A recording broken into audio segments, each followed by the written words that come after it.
De nuevo, en el debate, la inflación importada. Cuando tenemos aumentos de precios de los combustibles, cuando tenemos aumentos de los precios de los fertilizantes, lo que significa eso es un aumento de los costos de producción, es un aumento de los costos de transporte, es un aumento del flete, de la mercancía que llega al país, es un aumento en general de todos los costos y por lo tanto de los precios de bienes finales, bienes y servicios. Y eso obviamente que impacta sobre principalmente los hogares más vulnerables, los hogares de menores ingresos, que le disminuye su poder adquisitivo, y al disminuir su poder adquisitivo significa que pueden adquirir una menor cantidad de bienes y servicios. Una menor cantidad de bienes y servicios, esto hace que el nivel de vida, la calidad de vida se deteriore. Y eso es algo obviamente que va más allá del control del gobierno porque no está vinculado con digamos, el tipo de política económica que éste ejecuta. Pero claro, hay algo que hacer para poder enfrentar esto, que se va a manifestar en un aumento de los precios de los alimentos. Aquí yo tengo, por ejemplo, la inflación y la inflación de alimentos. Fíjense que en los últimos meses la variación de los precios de los alimentos ha estado muy por encima de la variación del resto de bienes y servicios. Si usted descompone, por ejemplo, el índice de precio del consumidor y lo descompone por grupos, usted tiene alimentos y bebidas no alcohólicas, pero tiene luego, digamos, prenda de vestir, otros tipos de productos, bebidas alcohólicas, tiene servicios, servicio de educación, servicio de salud y así otro tipo de bienes y servicios. Usted se da cuenta de que lo que ha sucedido en los últimos meses es que, en primer lugar, ha estado cerca del límite superior de la meta, el IPC, en términos de su variación interanual. Ha estado cerca del límite superior, que es cerca del 5%. Pero el componente de alimentos ha estado por encima de ese 5%. Si lo vemos acá, fíjense cómo aquí tenemos el 5%, el 4% es la línea verde, que es el centro de la meta de inflación, el centro 4%, aquí tenemos este que es el 5%, y fíjense cómo alimento está aquí arriba. Ahora, lo que pudiera suceder con esta inflación importada es que puede haber, por el aumento de los precios de los combustibles, por el aumento de los fertilizantes, se puede haber un efecto de amplificación sobre la inflación por el incremento de todos los precios de los alimentos.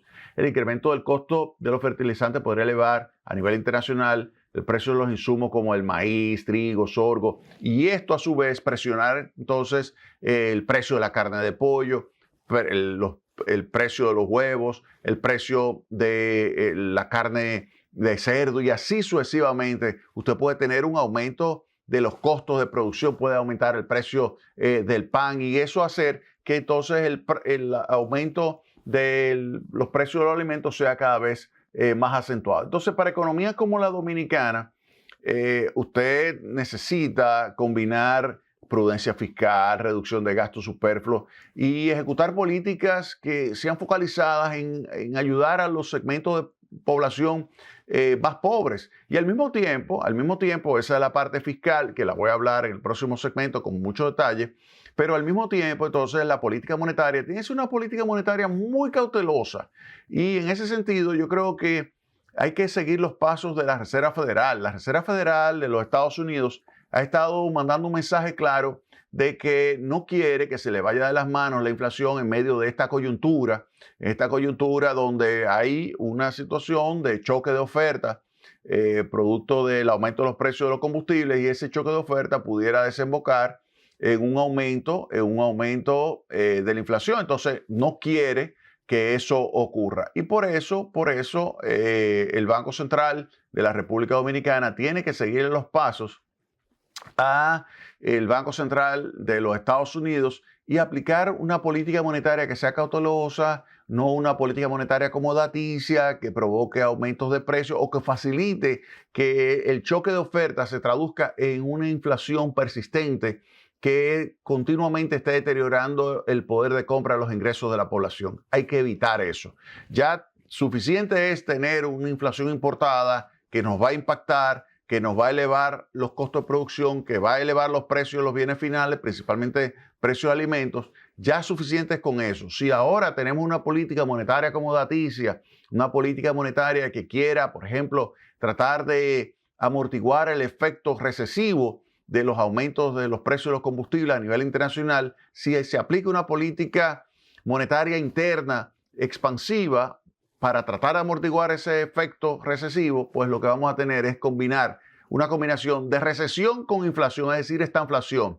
Usted me dice, ¿pero República Dominicana ha sido afectada en algún momento? Sí, lo vivimos eso en 1990, fue el peor año de todos. Una inflación de un 80% y una caída del Producto Interno Bruto de 5%. O sea, imagínense lo que eso significa, algo verdaderamente terrible.